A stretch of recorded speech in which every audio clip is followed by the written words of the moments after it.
Good morning second year commerce and arts. आज economics का part 18 lecture है। आज हम लोग एक नया टॉपिक शुरू करेंगे, that is the elasticity of the demand. इसका आज फर्स्ट लेक्चर होगा। ये डिमांड का ही एक्सटेंशन है। पिछले लॉ ऑफ डिमांड में मैंने एक स्टेटमेंट एक लेक्चर में दिया था, उसको हम फिर से दोहराएंगे।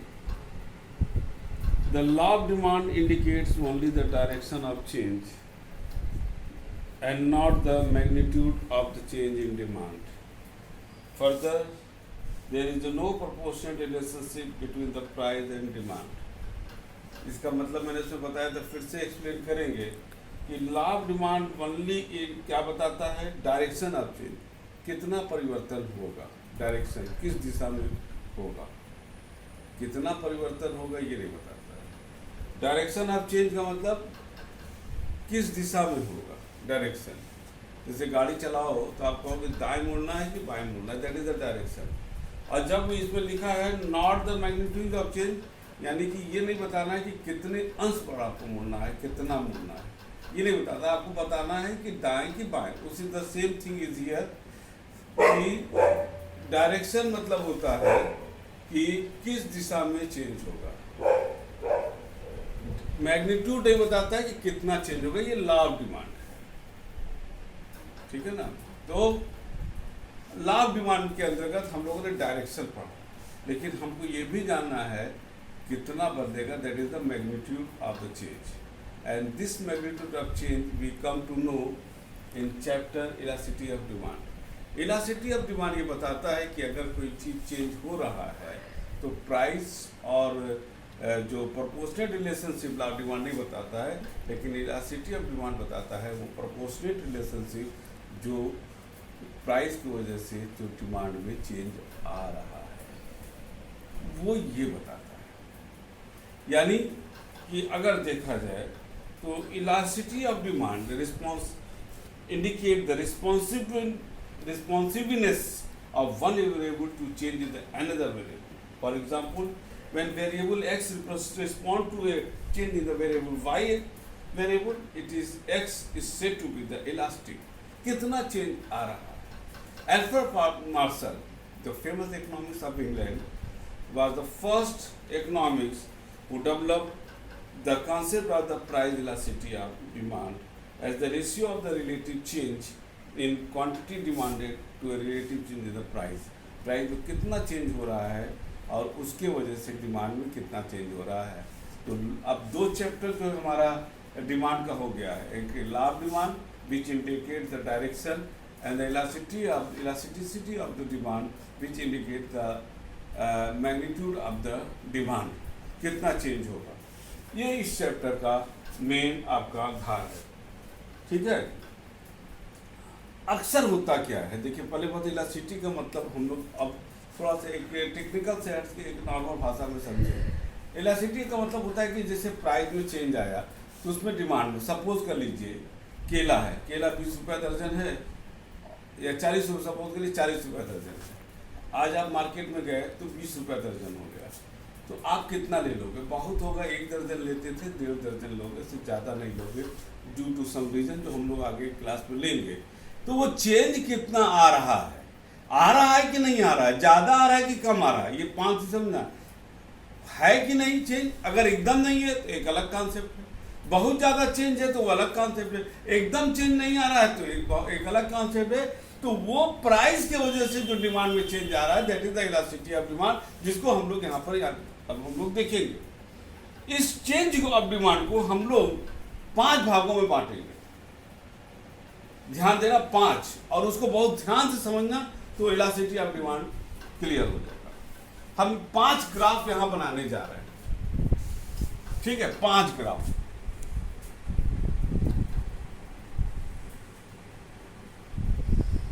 ये आपका हो गया प्राइस, वर्टिकल लाइन, और हॉरिजॉन्टल लाइन हो गया आपका, वर्टिकल लाइन को ओ वाई कर देते हैं और हॉरिजॉन्टल लाइन को ओ एक्स कर देते हैं, और ये हो गया quantity demanded,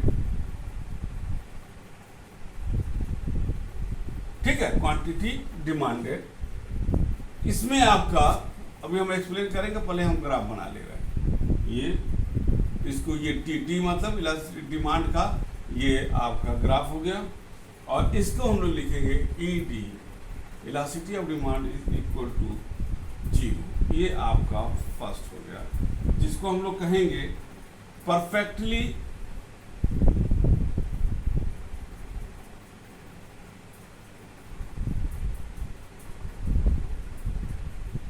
in elastic demand.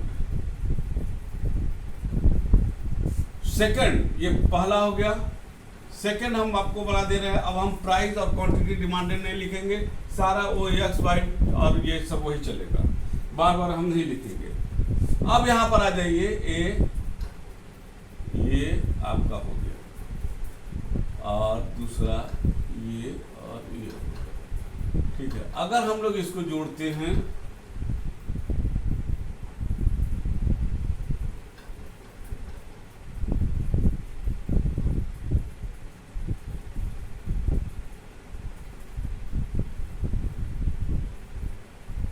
D, तो ये P प्राइस, ओरिजिनल P जो चेंज होता है उसको P1 कर देंगे, ठीक है। और यहां पर आपको Q और इसको कर देंगे Q। जो P या Q जो ये रहेगा, ये ओरिजिनल होता है जो प्राइस था या क्वांटिटी डिमांडेड, और जो चेंज होता है वो प्राइस जो चेंज हुआ P1 हो गया, और Q1 जो आपका आ गया जो क्वांटिटी चेंज हुआ। इसका फार्मूला है ED इज लेस देन 1, ठीक है। ये हो गया second in elastic demand curve. Third पर आते हैं हम लोग,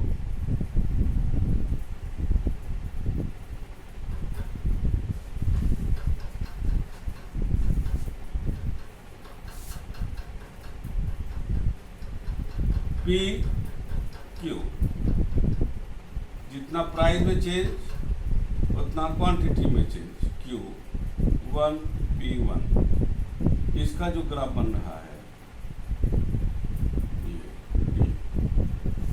यहां होगा ED इज इक्वल टू 1। इसको हम लोग जो कहते हैं तीसरा वाले को यूनिट इलास्टिक डिमांड, क्या बोलेंगे, यूनिट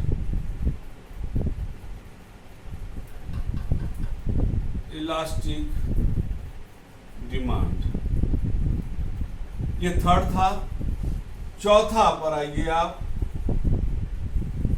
ये पी क्यू, ठीक है ना।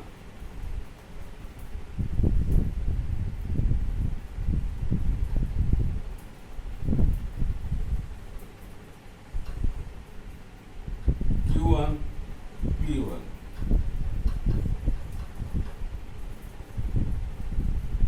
D, देखो किस तरीके से हो रहा है।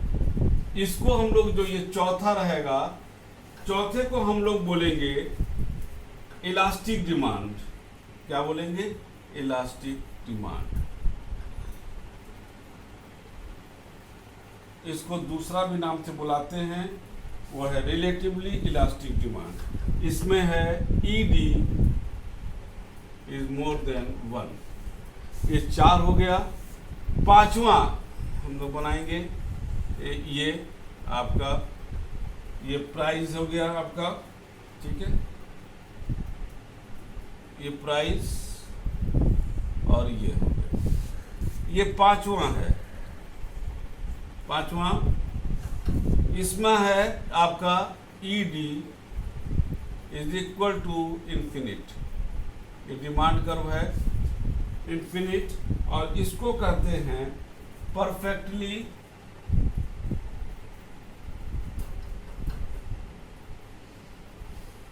Elastic demand.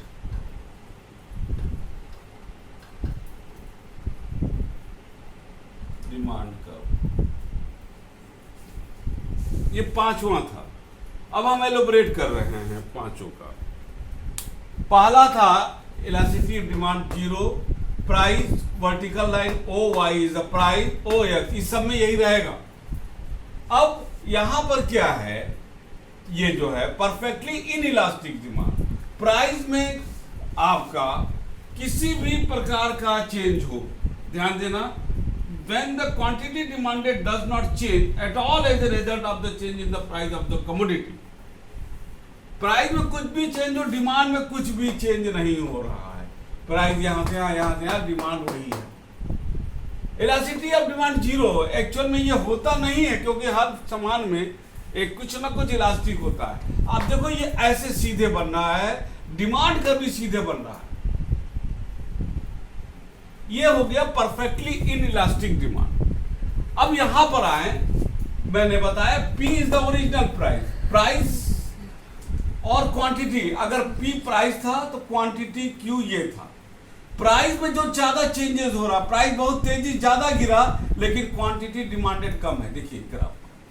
तो ये आपका डिमांड कर्व, इसीलिए elasticity demand is less than the 1, मतलब प्राइस जितना चेंज हो रहा है उसका मतलब क्वांटिटी डिमांडेड उतना चेंज नहीं हो रहा है। इसको कहते हैं in elastic demand curve. The third is ये इलास्टिसिटी डिमांड 1, यानी P से P1 हुआ, जितना प्राइस में चेंज हो रहा है उतना ही Q से Q1 पर जा रहा है, that is the quantity demanded. Equal है, जितने परसेंटेज में प्राइस चेंज हुआ है उतना ही परसेंटेज में हमारा क्वांटिटी डिमांडेड चेंज हो रहा है। इसको कहते हैं यूनिट इलास्टिक, यूनिट माने 1 to 1, यूनिट इलास्टिक डिमांड, ये आपका बन गया तीसरा।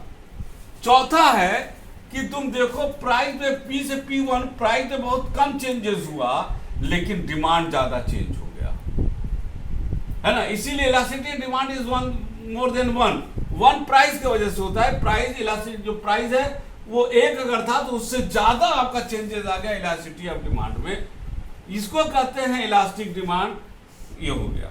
और पांचवा जो है perfectly in elastic demand curve, यानी कि प्राइस में थोड़ा बहुत ही चेंज आ रहा है, लेकिन डिमांड तो इनफिनिट भाग रहा है, इसको कहते हैं परफेक्टली इलास्टिक डिमांड कर्व। ध्यान देना, एक अद्भुत चीज देखोगे आप इस पांचों ग्राफ में, आप जो इस डिमांड ग्राफ का स्टिफनेस है वो ऐसे से देखो, ऐसे, फिर ऐसे, फिर ऐसे, फिर ऐसे, और फिर ये लेट गया, यानी ऐसे मूव करके ऐसे चला गया। ये 5 कंडीशन वर्टिकल टू हॉरिजॉन्टल जा रहा है स्टिफनेस, ऐसे, पहला, दूसरा, तीसरा, चौथा, पांचवा, ये इस तरह से पांचों का ग्राफ बना हुआ है।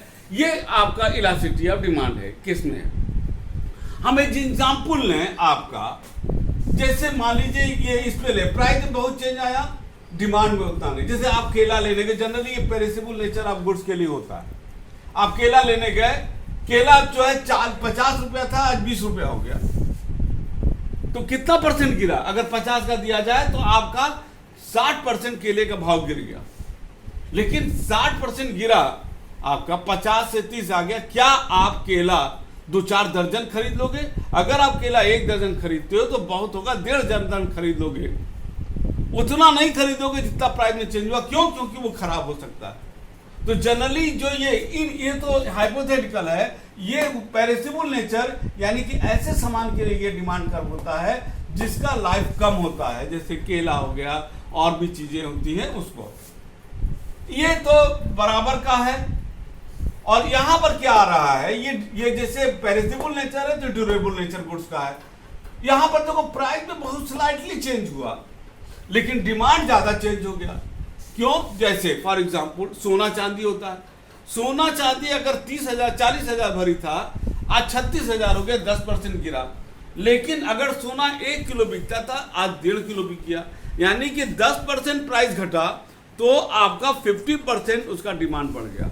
तो यहां पर प्राइस की तुलना में डिमांड ज्यादा तेजी से बढ़ रहा है। This is the 4th condition. और बहुत से सामान ऐसे होते हैं जो जिसमें थोड़ी बहुत चेंजेस पर उसमें डिमांड हो जाता है। नॉर्मली ये भी एक हाइपोथेटिकल ही केस होता है। तो ये 5 कंडीशन होता है जिसमें जो हमारा इलास्टिसिटी ऑफ डिमांड को ये बताते हैं। ठीक है।